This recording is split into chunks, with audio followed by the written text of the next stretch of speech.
Makanya pernyataan Muhammad, dia bilang begini, man qala, ya, siapa yang mengucapkan tidak ada Tuhan selain Allah dan Muhammad utusan Allah, masuk surga. Tapi kan tidak berhenti di situ. Ada orang bertanya, sekalipun orang itu berzina, sekalipun orang itu mencuri, ya, walaupun berzina, walaupun mencuri. Artinya, makanya saya simpulkan, bahkan seorang Muhammad tidak paham makna daripada syahadat. Karena syahadat bagi Muhammad hanya di mulut saja, tidak dieksekusi dengan perbuatan. Buktinya apa? Walaupun berzina, walaupun mencuri, tetap masuk surga. Yang penting syahadat.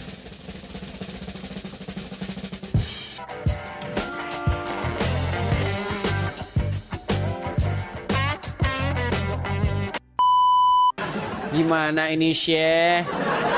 Ganti-ganti terus namanya. Aduh berat ini saudara. Gimana Kalau Syekh? tidak diganti-ganti, saya susah naik, Bang Edis. Oke, gimana? Apa yang mau Ini Anda Bang, sampaikan? cuman saya mau bertanya saja ya kepada Bang Edis ya.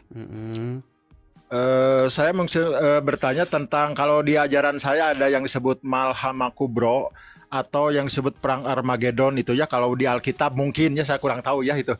Bisa nggak Abang menjelaskan tentang itu, apa kejadian apa itu? Ya, Di dalam jadi versi sebenarnya Alkitab. itu bagian itu dicolong juga dari Bible. Nih ya. Ini saya tampilkan nih. Bentar, nah ini.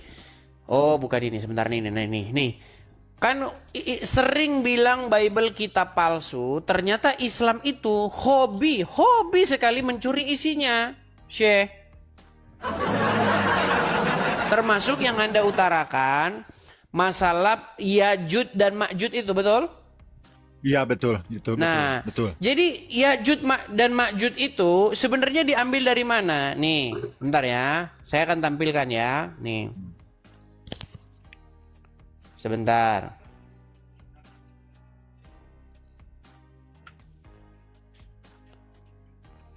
Itu adalah bagian yang dikutip atau biasalah dicolong lah, saya gunakan bahasanya ya, dari dalam Bible. Nih, saya tampilkan bacaannya nih. Perhatikan. Kita lihat yang versi bahasa Indonesia ya. Nih. Perhatikan Ya'juj dan Ma'juj. Nih, kita buka dari sumber yang kredibel aja ya. Nih, saya tampilkan di layar. Oke, nih, Ya'juj dan Ma'juj. Kalau misalnya kita membaca Al-Quran, Ya'juj dan Ma'juj, nggak ada keterangan. Miskin keterangan. Perhatikan, di dalam Al-Quran ya, itu Quran ya, surat ke-18, 94, 97, musuh Zulkarnain sejenis dengan Gog dan Magog dari Alkitab. Secara tradisional diidentifikasi dengan suku Turki atau Mongol. Nih, perhatikan ya. Nih, Ya'juj dan Ma'juj adalah dua suku yang muncul pada akhir zaman. Mereka memiliki kekuatan sebagai perusak dan penghancur kehidupan di muka bumi. Dan mereka berperang melawan Isa. Tapi ini sebenarnya ini nggak ada di Quran, Bang. Ya kan? Mereka ini pasukannya di Bukit Tursina, kemunculan juga ini. Tapi ini sebenarnya ini berita-berita ini nggak ada di Quran. Ya di hadis itu, di hadis. Nah, kisah tentang kaum ini terdapat dalam ajaran agama Yahudi, ajaran agama Islam, dalam kitab Kejadian umat Kristen. Ya'juj dan Ma'juj juga muncul banyak dalam mitologi cerita rakyat di berbagai negara. Di antaranya adalah nih, Britania Raya, Hindia dan... Tapi ini sumbernya, nih. Perhatikan ya, nih. Ya'juj dan Ma'juj berasal dari bahasa Arab nih. Berakar dari kata ujaj, yang berarti mengering, kemudian mengeras. Nih. Ini uraiannya ini, tapi tidak ada di Quran.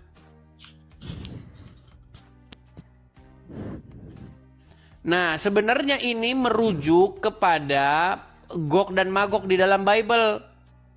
Nih, sebentar ya. Nih.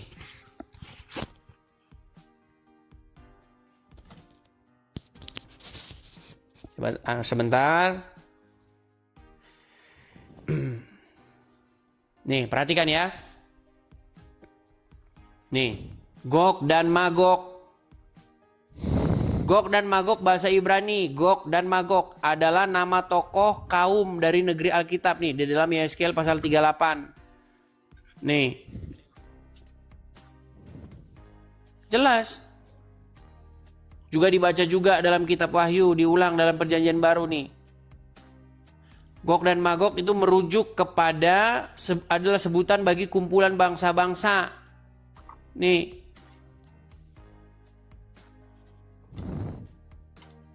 Pada Kekaisaran Romawi, Gog dan Magog dihubung-hubungkan dengan legenda gerbang Alexander yang konon didirikan Alexander Agung untuk merintangi bangsa Gog dan Magog.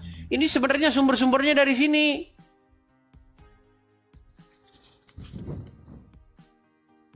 Begitu. Yajuj dan Majuj itu sebenarnya ya nanti kalau saya bilang nanti. Kalian tahu sendirilah ya. Cuman sayangnya tema kita bukan itu sebenarnya gitu.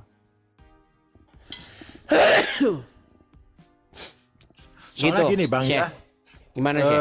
Ini cerita yang mungkin dari zaman saya masih kecil tentang benteng Zulkarnain itu ya, versi di dalam Al-Kahfi itu ya. Dan kalau di situ kan yang bikin di Bible mungkinnya apa Alexander Agung gitu. Kalau versi Bible Alexander Agung. Bukan seperti itu. Itu sebenarnya dari tafsir-tafsir kemudian diambil oleh Al-Qur'an.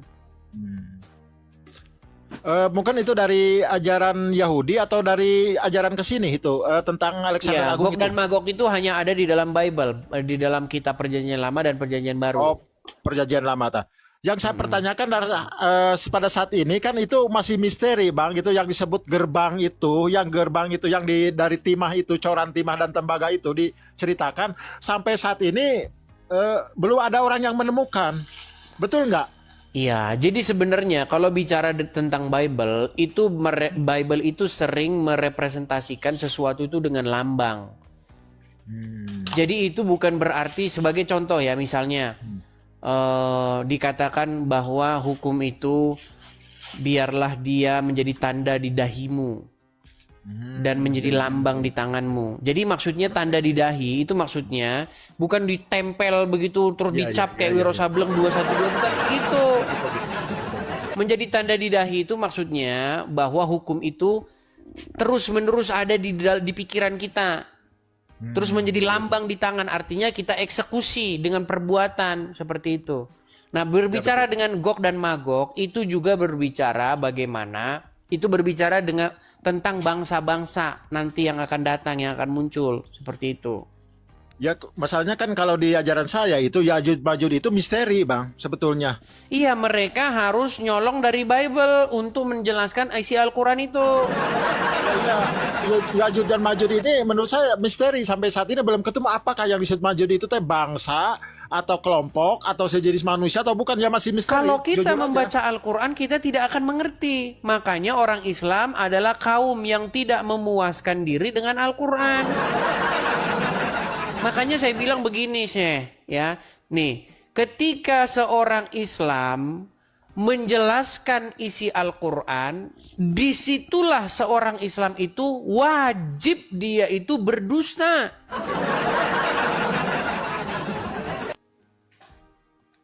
Iya, dia harus berdusta untuk mengatakan sesuatu tentang Al-Quran. Kalau tidak berdusta, seorang muslim akan mengakui bahwa Al-Quran kitab yang nggak jelas.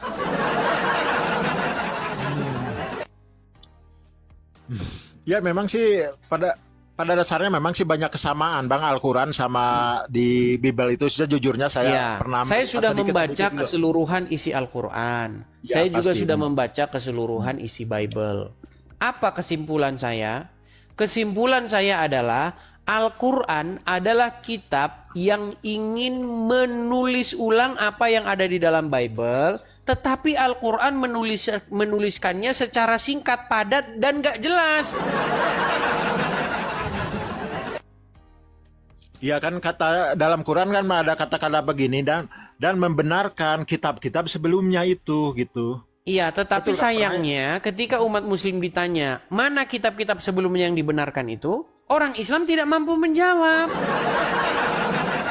Makanya sekarang ini ada sesuatu yang lagi viral namanya Islamic Dilemma. Apa itu Islamic Dilemma? Teori Islamic Dilemma itu muncul belakangan ini ya.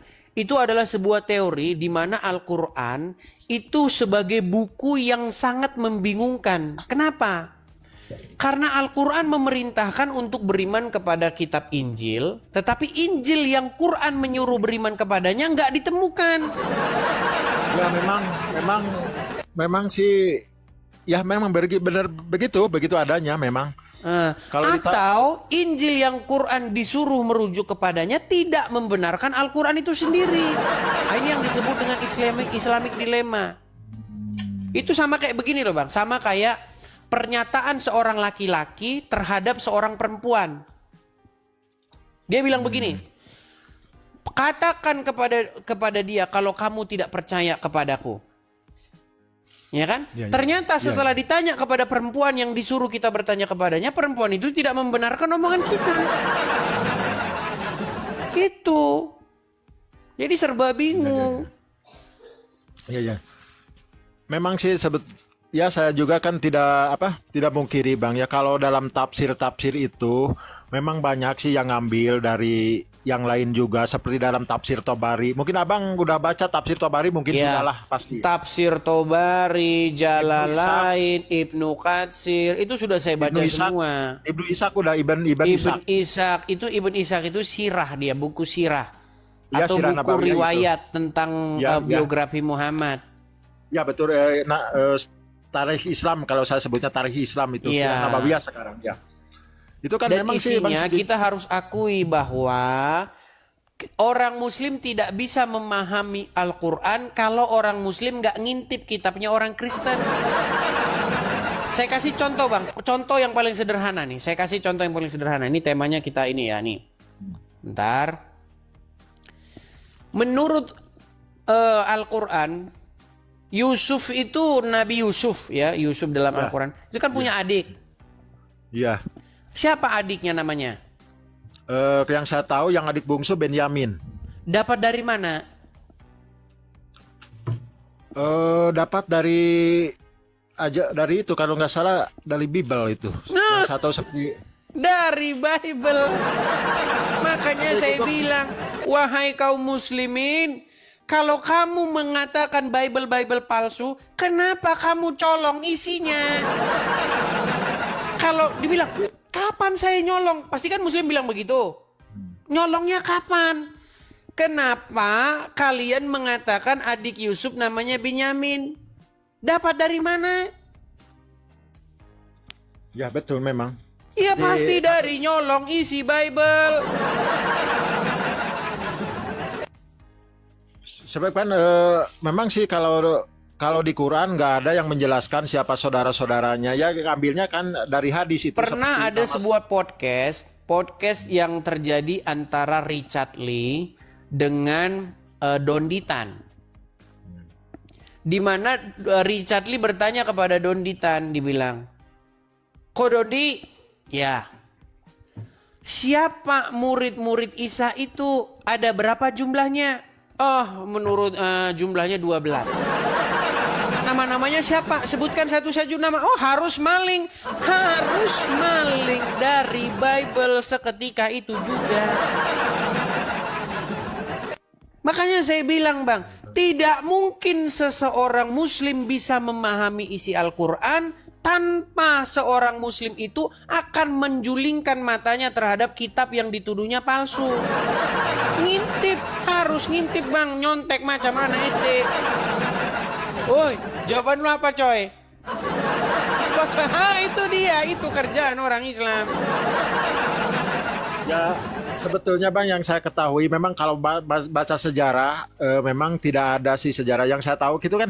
Saya carikan istrinya Nabi Ishak itu siapa, istrinya Nabi Musa itu siapa. Gak ada. Saya nemu nggak ada, tapi nemunya di kitab lain ada. Di Bible, iya. Ya ada. Justru kan Tapi umat mungkin muslim nanti akan mengklaim, oh itu dalam kitab tafsir kami. Tafsir taunya dari mana?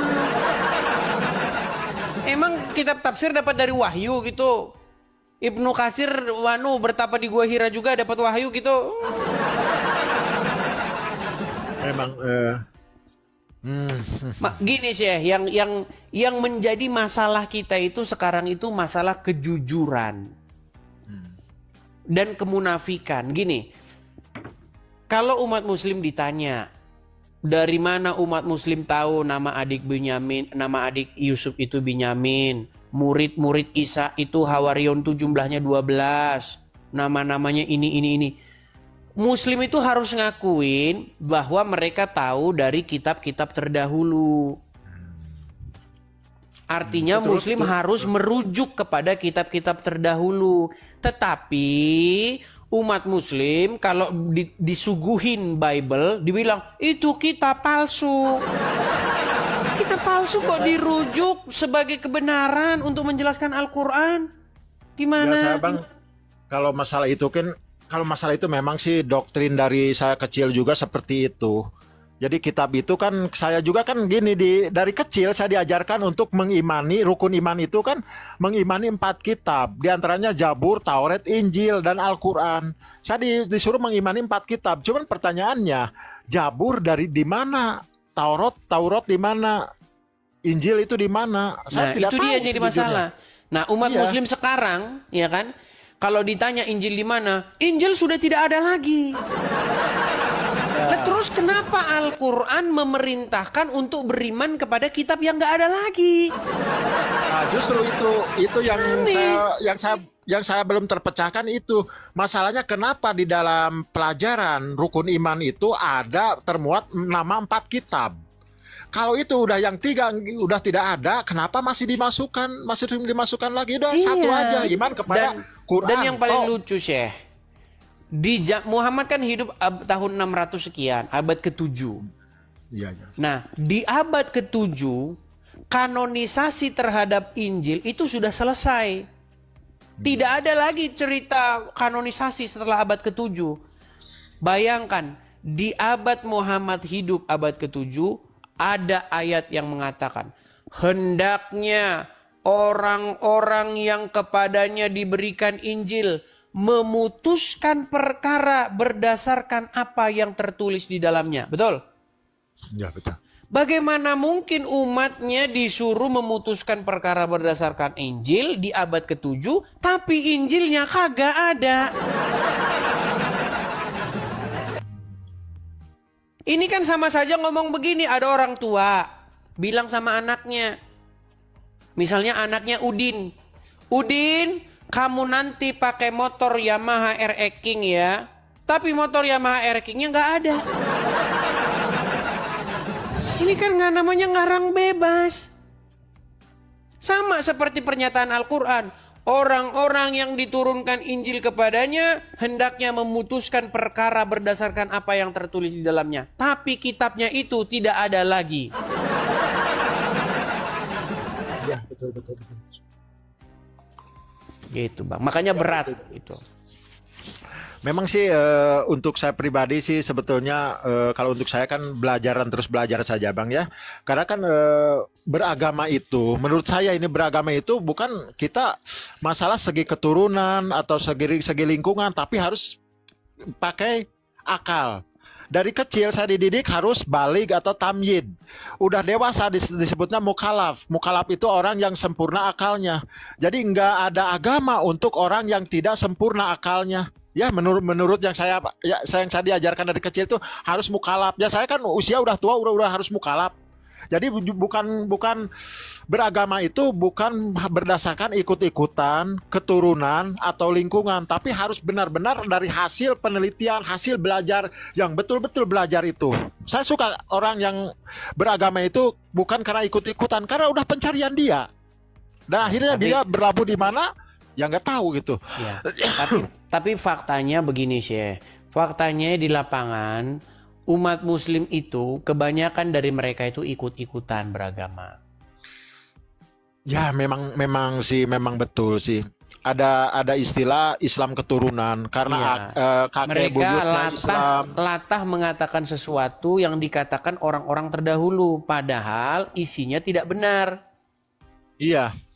Makanya kan saya apa namanya, saya kan waktu masuk menolak ya. Saya nggak takut sih masalah itu, saya bukan menghujat, tapi wajar kan saya menolak. Man qala la ilaha illallah dakhala jannah, saya menolak, bukan masalah itunya, karena yang setahu saya bukan diucapkan. Man qala la ilaha illallah dakhala jannah itu bukan diucapkan, tapi dipraktekkan di dalam kehidupan sehari-hari. Nah, Plus juga tapi syahadat. masalahnya Syekh, kata kola itu sendiri artinya adalah mengatakan atau mengucapkan. Iya, betul, saya mengucapkan, tapi mengucapkan itu bukan hanya sekedar ucapan.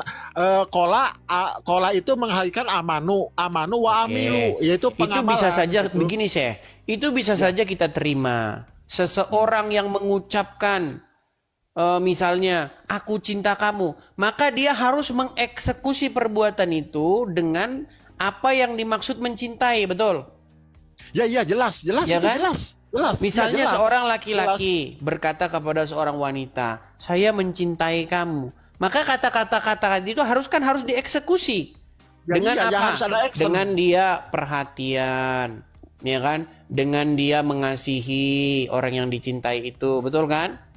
Ya, Bukan betul, malah betul. dipukulin, betul nggak?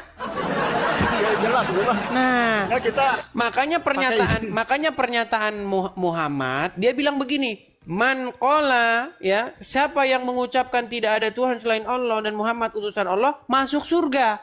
Tapi kan tidak berhenti di situ. Ada orang bertanya, sekalipun orang itu berzina, sekalipun orang itu mencuri, ya, walaupun berzina, walaupun mencuri. Artinya, makanya saya simpulkan, bahkan seorang Muhammad tidak paham makna daripada syahadat. Karena syahadat bagi Muhammad hanya di mulut saja, tidak dieksekusi dengan perbuatan. Buktinya apa? Walaupun berzina, walaupun mencuri, tetap masuk surga. Yang penting syahadat. Tapi Bang, itu berbeda dengan yang saya pelajari. Karena kan apalagi kata asyhadu alla ilaha illallah wa asyhadu anna Muhammad Rasul itu tidak gampang. Itu kita maksudnya bukan mengucapkan dan bersaksi dengan ini, tapi harus betul-betul tahu arti makna itu. Artinya pemahaman Anda terhadap kalimat itu masih lebih baik ketimbang pemahaman Muhammad terhadap syahadat. Kalau menurut Muhammad syahadat itu eksekusinya itu walaupun berzina, walaupun mencuri tetap bermasuk surga. Tapi kita kembali lagi kepada isi syahadat itu ya Bang. Saya tidak mungkin dan sangat tidak percaya andaikan orang sudah bersyahadat bisa melakukan itu, sangat tidak percaya. Harusnya secara normal ketika seseorang mengucapkan tidak ada Tuhan selain Allah, maka yang harus diutamakan di dalam diri dia itu adalah melakukan apa yang diperintahkan oleh Allah. Betul? Ya, betul. Nah, ternyata ada sahabat bertanya, walaupun dia berzina ya Rasulullah, walaupun dia mencuri, dia jawab, walaupun berzina, walaupun mencuri, yang penting mengucapkan kalimat syahadat. Ini bertentangan. Kalau untuk menurut saya bertentangan, Bang. Sangat bertentangan. Tapi ini. ya udah begitu, mau bagaimana? Iya, tapi kalau begitu kita enak aja. Kalau begitu ya udah, ketika saya sudah asyhadu alla ilaha illallah wa asyhadu anna Muhammadar Rasulullah, besok melakukan kebaikan, tenang. Besoknya syahadat lagi. Besoknya kayak gitu lagi, salah. Besok gitu, agama apa itu, Bang? Makanya saya bilang indahnya agama Islam. Bukan indah, Bang. Buruk itu, indah dari mana itu? Karena kan maaf ya Bang, bukannya so tahu, so pinter ini. Seperti ketika ritual sholat gini aja Pak, kita harus tahu arti dan makna itu dan harus dipraktekkan di dalam kehidupan sehari-hari, dari Allahu Akbar kabiro walhamdulillah kasiro dan seterusnya sampai salam kayak gini. Itu ada prakteknya, bukan hanya ucapan gitu. Ya, tetapi yang dilakukan oleh umat sekarang ini tidak seperti itu, Syekh. Umat Memang sekarang benar. ini yang penting itu adalah ritual atau gerakan-gerakan badan. Betul. Iya. Saya juga kan pernah lihat di YouTube Ustadz Abdul titik-titik ditanya sama jamaahnya, Pak Ustadz, kalau saya tidak mengerti arti bacaan sholat itu gimana? Ya tidak apa-apa, sholat aja, tidak apa-apa, tidak wajib mengerti. Nah di sini saya menolak, kok kayak gitu pembodohan. Terus kita mengucapkan tidak tahu artinya, orang apa? Seperti ya nggak ngerti lah. Contohnya Seperti gini, robot. ya seperti saya mengucapkan kalau gini, Alhamdulillahirabbil alamin. Apa artinya? Nggak tahu lah. Ya, makanya dulu zaman saya masih kecil, saya itu punya teman. Teman saya itu punya boneka yang diputar-putar itu, tahu kan? Iya, iya. Nah, ketika boneka itu diputar-putar, dia melakukan sesuatu. Kayak gitu, dia nggak tahu dia itu ngapain. Iya. Yang penting dia sesuai dengan apa yang disettingkan kepada dia untuk berbuat seperti itu. Ya, jadi kan ini maaf ya, jadi kan saya juga jadi bahan bulian lah, termasuk abang juga membuli kan itu viral di TikTok itu nyanyian abang itu AIO. Makanya saya bilang, Bang, kan sudah saya pernah bilang, ketika Anda mengucapkan sesuatu, tetapi Anda tidak mengerti apa yang Anda ucapkan, itu sama seperti Anda bernyanyi tadi itu. Ditanya apa itu artinya? Amin. Saya juga kan jujur aja Bang ya, saya juga bukan sok pinter, saya juga suka diskusi. Marilah kita belajar lagi apa yang kita praktekkan, ritual itu dari kayak gininya, dari sampai bacaannya haruslah dipelajari supaya lebih mengerti dan lebih berkualitas. Karena gini Bang, maaf ya, bukan saya sok pinter jadi muslim. Ketika kayak gini-gini doang tanpa tahu arti maknanya, jatuhnya kemana? Fawailul lil musholin. Neraka orang-orang yang sholat seperti mabuk. Ya, satu itu. Ya, kedua kan jangan engkau mendekati kepada sholat sehingga kamu sedang mabuk. Ya, di situ ada dua yang saya temukannya dari Ar-Ra'aita Al-Maun ayat 4, fawailul lil musholin, celakalah orang yang sholat. Orang-orang yang sholat. Harusnya kan umat Islam itu protes, bertanya, kenapa saya sholat tapi kok saya bisa celaka? Nah, harusnya itu yang jadinya dipertanyakan gitu, jangan terus aja ritual dia. Karena kan dengan gerakan yang kayak gini, dengan bacaan saya belum masuk kategori penyembahan kalau buat saya itu. Kalau ini untuk kepercayaan saya, tetap harus ada istilahnya apa? Actionnya gitu. Kita sholat, actionnya gimana? Ya, kalau kata Rizal nggak usah. Yang penting begini-begini masuk surga. Betul Rizal? Halo, assalamualaikum warahmatullahi Bang Rizal. Waalaikumsalam. Dis, ya. Udah lihat nih. Coba, Syekh, Anda Muslim mengucapkan salam kepada Rizal, nggak ada, dia nggak membalas salam. Waalaikum. Ngeri. Jadi sebetulnya Bang, kalau dalam kaidah bahasa Arab, wa'alaik itu pakai kop, itu sebenarnya sangat kasar itu. Kalau pakai kaf, wa'alaik lebih, kalau wa'alaik, wah itu binasalah untuk kamu. Wah, nah, keren. tuh dengerin. Anda diajarin ini sama Syekh ini. Dis, tidak ada satu umat Islam pun hari ini ya, bahkan anak TK saja, dia sudah tahu apa makna-makna dan lafalan dari sholat itu. Ya, nggak ada satu orang Islam pun. Coba, kalau kalian mau tes, ya, coba kalian Syekh, tanya. gimana saya nanggapin orang kayak begini Syekh? Coba tuh. Mana ada orang Islam yang dari kecil dia belajar, kecuali agama kalian. Memang agama doktrin ya. Nggak ada. Coba, dari mana logikanya ya darah Yesus itu mampu menghilangkan dosa, ya, mampu menghapus dosa? Coba, dari mana? Makanya benar kata Profesor Emon Jakub bahwa ini adalah dongeng dan imajinasi. Ya, emang maksudnya sebentar. Ini Rizal nih kalau dia ini kayaknya nggak bisa dengar suara kita, makanya dia ngomong terus nih. Kau dengar dulu ya. Apa itu dongeng? Dongeng adalah cerita untuk menghibur orang yang akalnya belum stabil, ya. Jadi kalian orang-orang yang akalnya belum stabil, kembalilah stabilkan akal kalian ya. Jangan kalian mau terpengaruh oleh dongeng yang disampaikan ini dari hasil penelitian bahwa ini adalah dongeng dan imajinasi. Kemarin sudah kita bahas Islam. itu, Rijal. Itu bukan kata orang Islam, itu kata profesor kalian yang telah melakukan penelitian, ya. Kemarin udah kita bahas itu. Adakah orang Islam yang melakukan penelitian lalu mengatakan bahwa Al-Quran itu adalah dongeng? Nggak ada satupun. Jangankan orang Islam, orang di luar Islam saja nggak pernah mengatakan bahwa Al-Quran adalah dongeng. Ini kalian dari kalangan kalian sendiri mengatakan bahwa ini adalah dongeng dan imajinasi. Bagaimana kitab yang diyakini sebagai kitab suci berasal dari dongeng dan imajinasi? Udah. Gimana akal dan bicaranya pikiran udah. kalian ya? Coba. Udah bicaranya. Ya silakan. Ngos-ngosan begitu, Rijal. Kenapa kamu ngos-ngosan, Rijal? Kenapa? Emosi.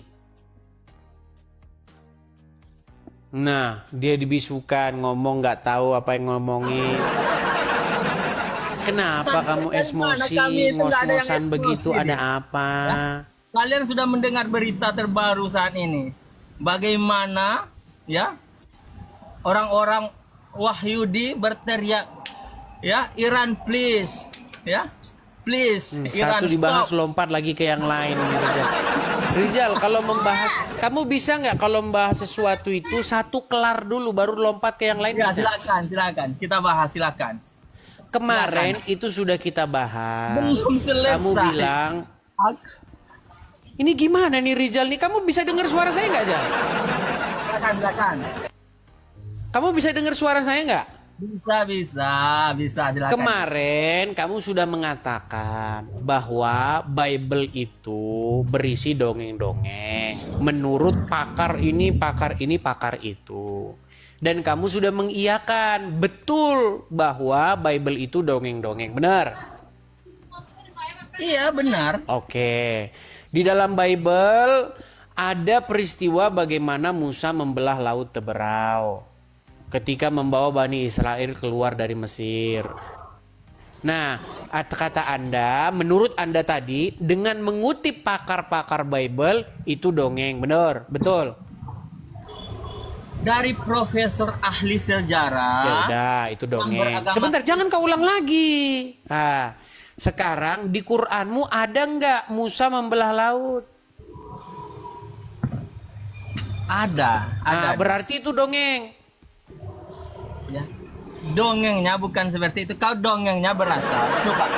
Cobalah ini gimana ini Rijal nih? Sebentar, Jal, dengar. Saya mau gunakan lo pikiran kamu. Dengar dulu sebentar, pelan-pelan, tenang. Kalian. Apakah di dalam Quran ada peristiwa Musa membawa Bani Israel kemudian membelah laut? Ada nggak? Udah. Ada. Itu dongeng nggak? Udah, boleh ku jawab? Dijawab dulu, itu dongeng atau tidak?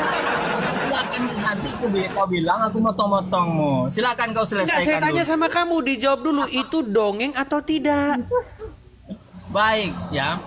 Cerita tentang Musa membela lautan itu. Itu Yang saya tanya itu dongeng atau tidak? Beginilah debat andalan. Hotel-hotel. Udah kau dibawa dulu Rijal. Aduh, kau ini standar ganda terus dari dulu. Heran saya dengan statement-statement mereka ini mengatakan Bible dongeng, mengatakan Bible palsu, tapi nyolong dari situ. Gitu loh. Ya memang kadang-kadang gimana Bang ya, orang itu kan gimana isi hatinya. Kalau isi hatinya ada kebencian, tidak ada yang bagus di mata mereka. Tidak ada yang bagus di mata mereka. Kalau isi hati udah tertanam kebencian, tidak akan Tapi ada gimana yang Syekh? bagus. Itu kan ajaran Islam, gimana? Saya menolak Bang. Gini Syekh. Bentar, maaf. Coba datanya mana Bang Edis? Gimana itu pelajaran Islam dari mana itu saya? Bukankah menjadi seorang muslim maka dia harus membenci orang Wahyudi dan orang Nasrani?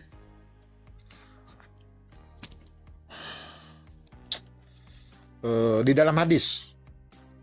Ya.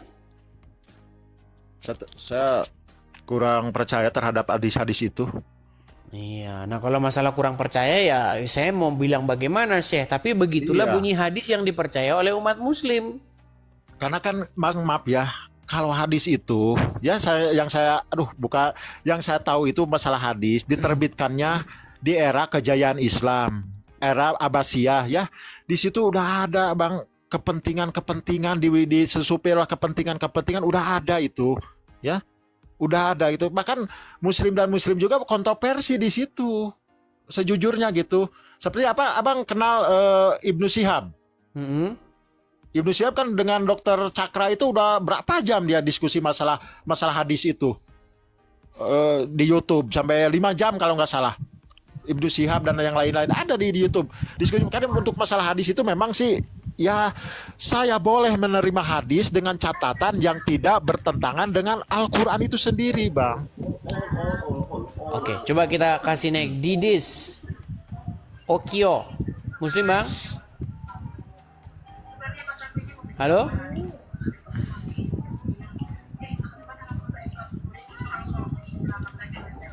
Oke lah, Syekh. Artinya yang saya maksudkan begini, Syekh, ya.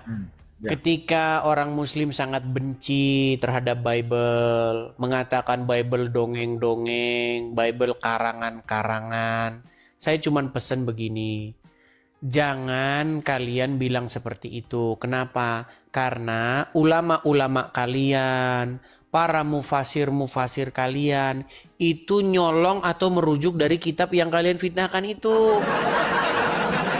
Ya seperti barusan Bang Rijal kan sejujurnya ketendang juga. Seperti mengatakan isi Bible itu dongeng, bohong lah gitu. Kalau bisa dongeng, ternyata ada yang sama dengan Quran. Gimana? Iya, makanya saya bilang ketika umat Juga. muslim melecehkan Bible, sebenarnya di detik yang sama dia lagi melecehkan Al-Quran. Karena isi Al-Quran itu isinya banyak diambil dari Bible. Ya memang banyak yang sama itu. Iya. Banyak yang sama. Masalahnya begini, Syekh. Banyak orang tidak pernah membaca keduanya, lalu buru-buru menyimpulkan seperti yang dilakukan banyak umat muslim. Yang dibaca Quran doang, Bible nggak pernah baca. Coba kalau dia pernah baca Bible, pasti dia akan bilang, sesungguhnya kitabku ini isinya banyak nyolong dari Bible-nya orang Karesten. Ya mungkin saya berarti belum sampai sana Pak, kalau saya. Ya tapi ya sejujurnya sih saya kalau masalah kitab saya sendiri seperti Al-Quran itu, kalau secara translate saya mengerti semuanya. Tapi kalau isinya saya jujur aja masih belajar, belum mengerti semuanya gitu. Kalau secara translate bahasa ya saya ngerti gitu. Saya belajar gitu. Kalau isinya ya saya nggak ngerti. Seperti ini tafsir ini. Dari mana saya mendapatkan tafsir ini, cerita ini, taruhlah ya. Ini kan sekarang yang sudah dibuka sama komal-komal yang lain tentang tafsir Yasin 1822. Kata Ibnu Ishaq itu atau kata Tobari di situ diterangkan ada nama Paulus, tapi di situ bukan Paulus, Bulus di situ namanya, kalau nggak salah. Dan yang di situ yang saya tahu seseorang itu yang meninggal di Bunbun itu ternyata dia pendeta. Nah siapa namanya? Tapi saya di Quran itu tidak disebutkan namanya, cuman ada seorang yang di Bunbun. Udah ada seorang yang di Bunbun. Tapi dalam itu disebutkan nama dan tempat dan pekerjaannya disebutkan di situ. Nah saya juga kok ini dapat dari mana gitu cerita ini gitu ya, cerita ini dapat dari mana saya nggak tahu gitu, dalam tafsir itu saya baca juga gitu. Ya seperti itulah makanya saya bilang ya Syekh ya. Artinya